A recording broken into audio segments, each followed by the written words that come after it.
Hello, I'm Kimberly Pierce Cartwright, Director of Kindred Spirits, a convergence of African American quilters in Durham, North Carolina. The event will take place June 19th, 20th, and 21st in Durham, North Carolina in the Convention Center downtown. Conference registration is open, but hurry, there are only a few spots left. Teachers include collage artist Judy Bowman and Lithia Edwards. Quilting artists include Cookie Washington, Candace Thomas, and April Anu. Participants are asked to make a quilt for the pop-up quilt show Space and Time, Quilting Afrofuturism, that will open on Friday, June 20th. For more information and to register for the conference, go to rcwms.org. That's rcwms.org. We're looking forward to seeing you there.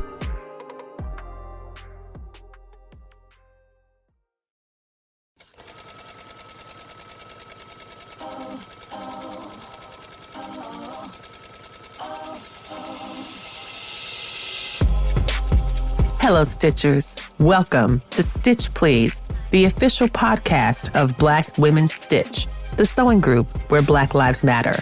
I'm your host, Lisa Woolfork. I'm a fourth-generation sewing enthusiast with more than 20 years of sewing experience. I am looking forward to today's conversation, so sit back, relax, and get ready to get your stitch together. I think about this often in some research that I'm doing right now about Black women sewing, especially around the time when my mother was a girl or a teen coming out of college. And she grew up in a place where Black people could not drink out of the same water fountains as white people, and they couldn't try on clothes. So like she couldn't try on shoes at the shoe store. She couldn't try on clothes at the department store. And it makes me wonder if for some people, having something be store-bought had such a status, a higher status, because it was something that was unavailable. And making home sewing, which had sustained generations of people, became something that was frowned upon. I've just been thinking a lot about that and about how one of the gifts of capitalism is the way that it can cannibalize everything around us.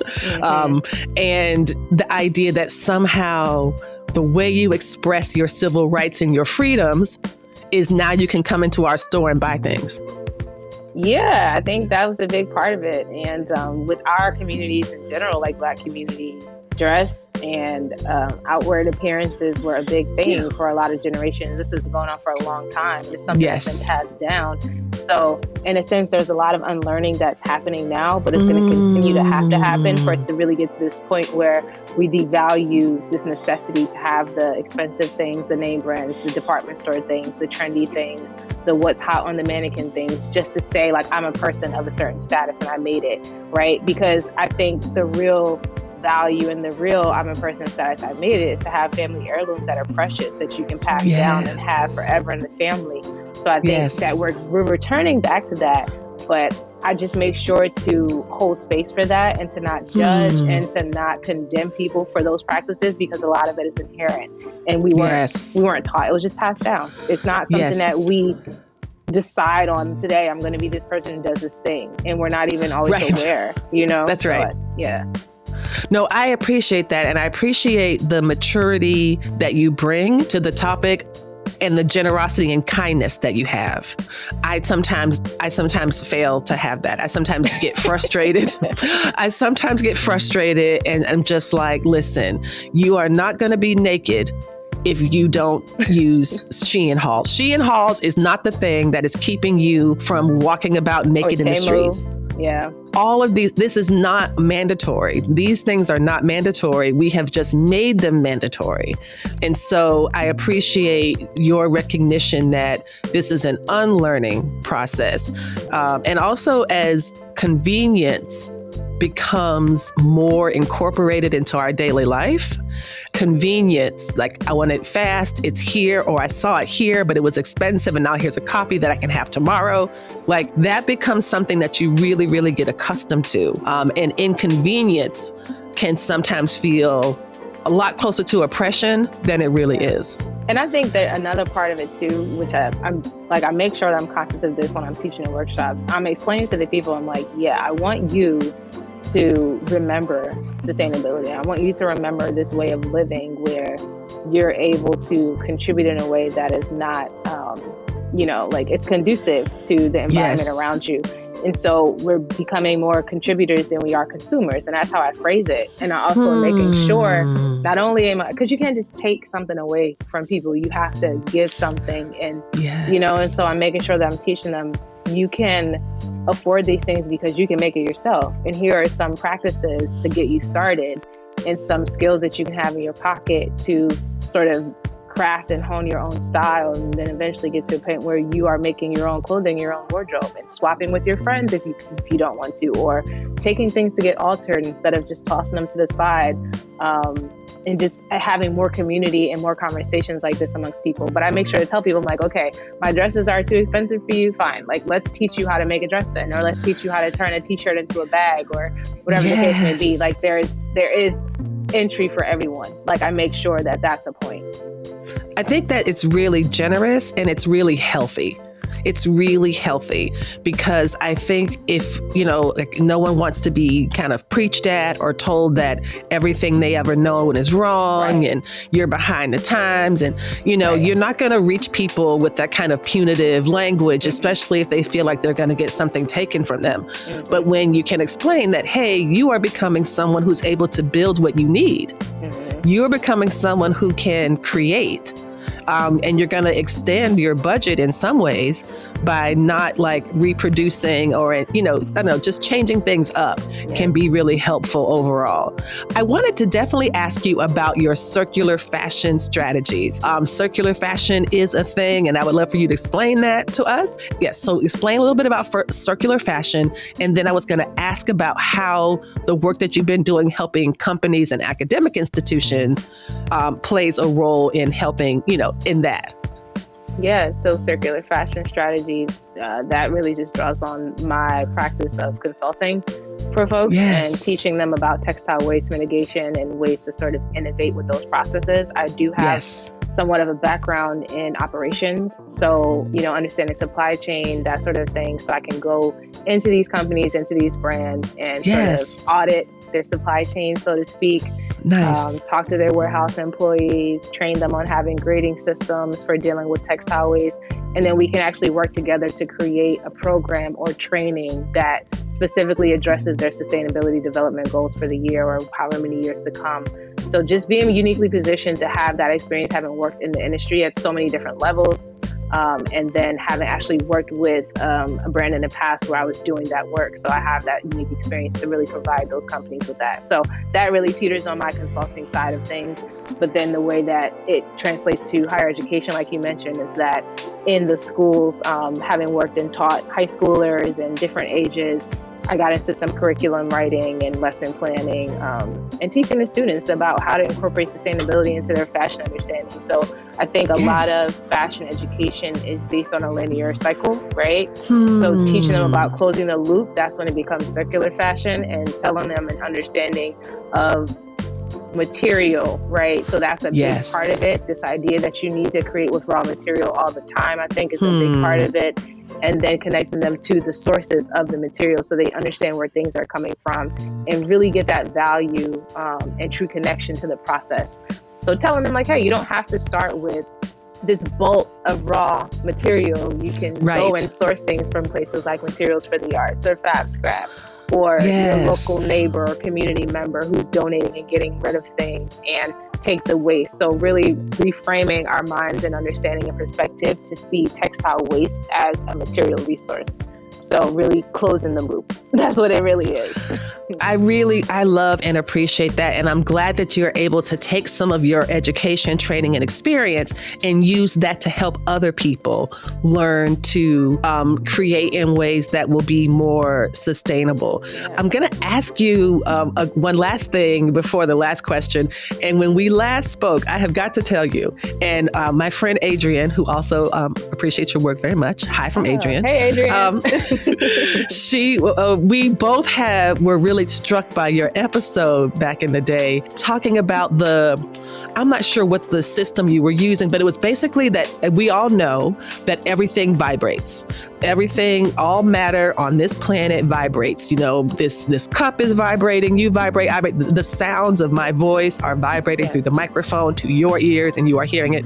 So all things have a vibration. You were talking about the vibration of certain fibers and fabrics, and how natural fibers have higher ones that are more beneficial, and inorganic materials, polyester in particular, have lower numbers. When I tell you, how did that show up in my life? Do I still wear polyester? Yes.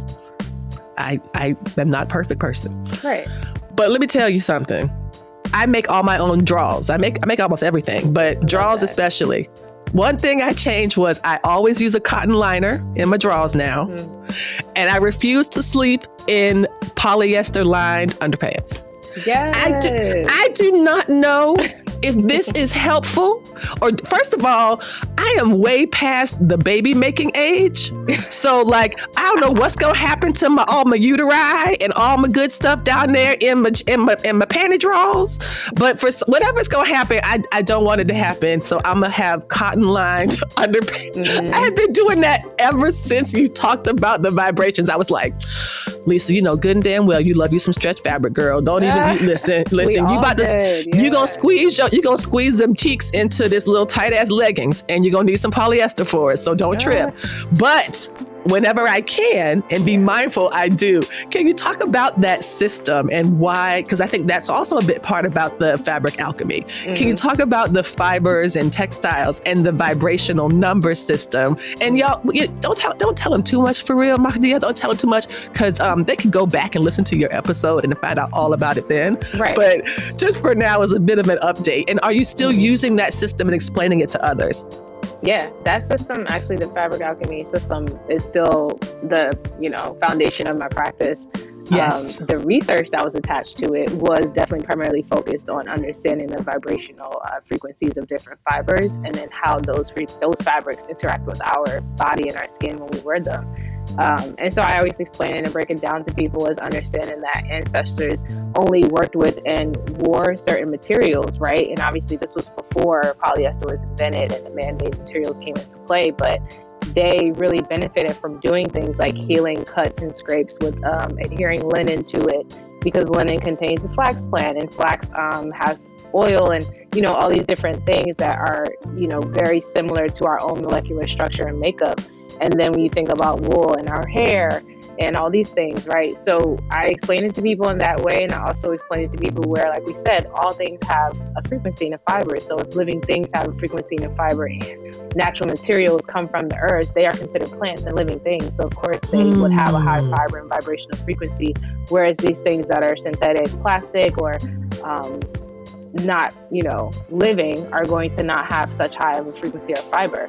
And then the other side of that is obviously the research that's already out there about how polyester contains microplastics, right? And long-term wear and interaction with these materials does cause things like eczema, psoriasis, skin cancers, all these different ailments and just horrible things that are coming from this, right? So I just try to break it down in both ways so people understand. And I'm like, if that is what's happening over there, then the reverse is obviously if you wear and use the natural materials, it does the opposite.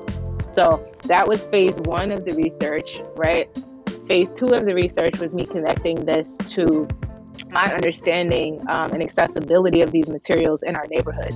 So so that was a big thing for me, because I had to really draw on autoethnographic research, which is really just research based on experience and me understanding my upbringing in East Orange, New Jersey, and being completely surrounded by strip malls of fast fashion and the neighborhoods being zoned only for really, really terribly situated health environments. So when you think about even the food that was allowed in our environments, right?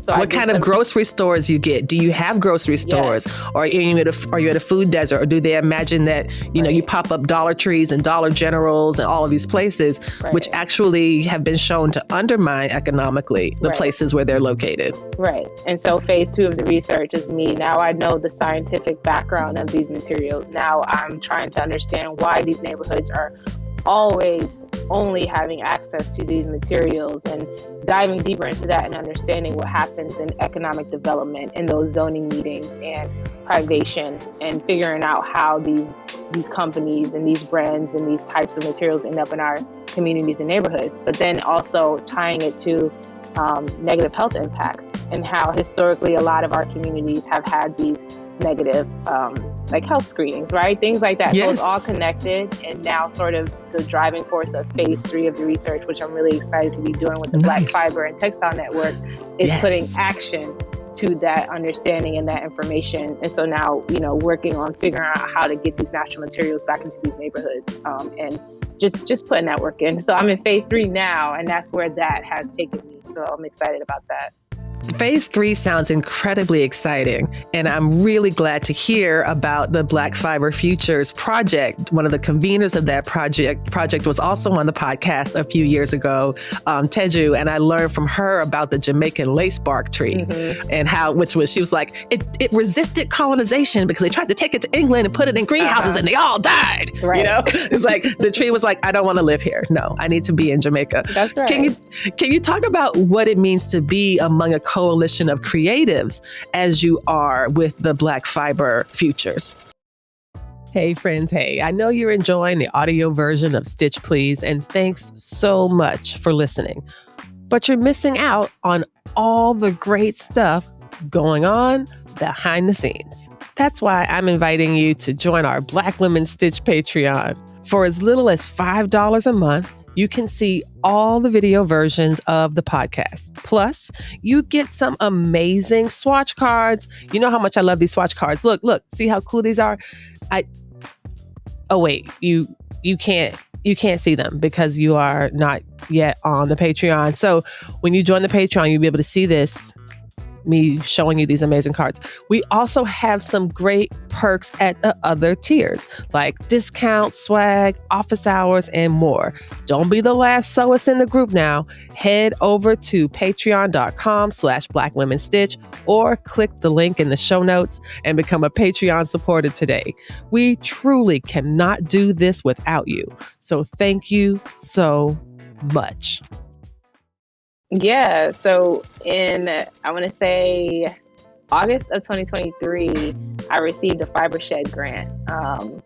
And that grant it helped me to scale the business, to get some technical assistance and some knowledge about how to properly finance and, understand the accounting side of the things I'm doing, all of the things, right? Through that, I think I worked with Teju because she created something called the Black Fiber Cohort under the Fiber Shed grant. And so 5 of us were granted that money through the Black Fiber Cohort.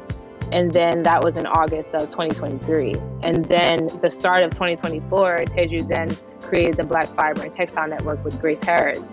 And so what she did essentially was take those of us from the Black Fiber Cohort, amongst other Black fiber farmers, artisans, natural dye, and textile creators, and just basically wants to create this network of a self-sustaining ecosystem of Black artisans and African diasporic artisans as well. So that was the big thing that happened. And so she took that and transformed it. We all went with her. And then I want to say in June or July, I accepted a board seat with the Black Fiber and Textile Network, which is amazing because I already enjoy the work that I'm doing with Teju and everyone in the network. And then in August, Kessiana and I she's also another member of the network, we did a Harvesting Nature's Rainbow workshop series in Brooklyn. So it's been really impactful work that's been happening since us all getting together. And the Black Fiber and Textile Network is the actual network, and it's a nonprofit, and it's an incredible organization. Wonderful. And so my project with the network is phase 3 of the research. So I'm excited to be working with them to make that happen. But it's just been all good things. I am so excited to hear it, because what I believe is possible is that the ecosystem that you're describing, we talked a bit about circular fashion and closing the loop. What you're discussing, it feels like, is a type of circular, not insular, but kind of a circular sustaining climate for Black textile and fiber creatives who are really invested in a certain type of future, like there are Black people in the future. Yes, it's exactly what it is. Regenerative futures.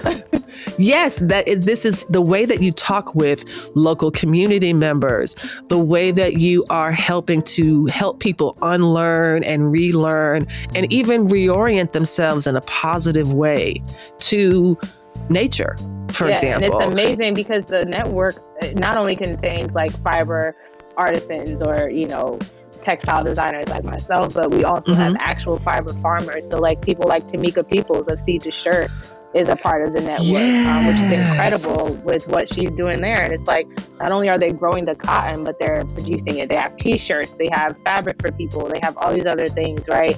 We're looking into finding more Black wool shepherds and shepherdesses and things like that. Just really making sure that not only can you get the crop or whatever it is that you need the seed to grow, you can then get the fiber or cultivate whatever the crop is and then turn it into something. And then that can turn it's just like the entire, like you said, this regenerative ecosystem. And they actually just created with Sasha Kelly, something called Woven from Nature, which is a short documentary that is funded by the Black Fiber and Textile Network about what's happening with the network. And we've been actually screening it, which has really been exciting, and the community's been receiving it well. Yeah, and it's a really incredible depiction of the work that we're doing. So we're looking to do some more screenings, actually, just all over, and we really want to do in-person screenings about that. So that's going well. We actually just did one at Tatter Library. I know you're familiar with Tatter.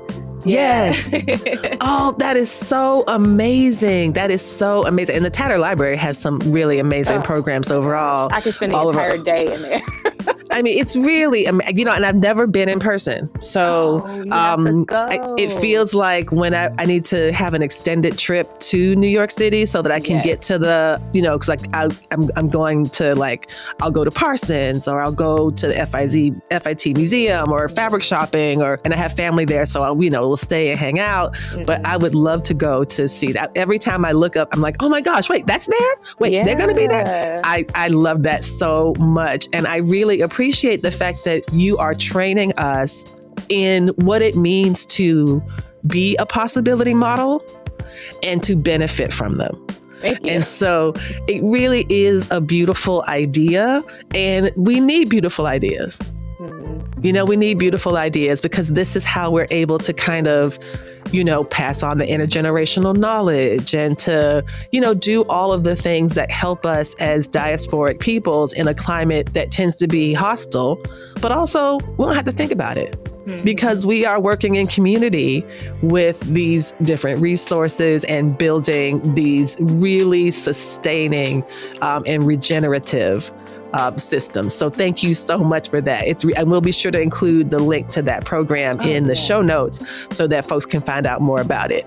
I wanted to, and I just one last thing on that. You were talking about how even the vibrations of the fibers, of course, everything you said makes sense. And I noticed recently someone was saying something like some fast fashion are actually carcinogenic because the preservatives they use to treat them can be carcinogenic. And I'm just like, wait a minute. So they're dipping the clothes in cancer water? What is this? Yeah, even down to, I always break it down to people as well. I'm like, not only is the synthetic fiber a problem, but the dye that is being used to color the clothing is synthetic dye, which contains leads and formaldehyde and other types of toxins. And I'm explaining that to people as well. And I'm like, so just from all levels, it's just all around not conducive to our health, So even if you don't want to get into this idea of fabric alchemy that draws on the vibrational frequency of the fibers or, testing the fibers, which I actually have done. Yes. Things like that. But I'm telling people, I'm like, there's still just bad based on just general research and understanding of, what certain materials and toxins and chemicals do to us. Yes. No, I think that's so important. And it's such a powerful reminder. And also to let us know that there are alternatives and that these are not the only choices. So I really appreciate that. We have come to our time where I need to ask you, I know, right? And who knows, this might be a two-parter. I don't know, because I'm just so excited. But I absolutely have to ask you our final question. And it is this: the slogan of the Stitch Please podcast is that we will help you get your stitch together.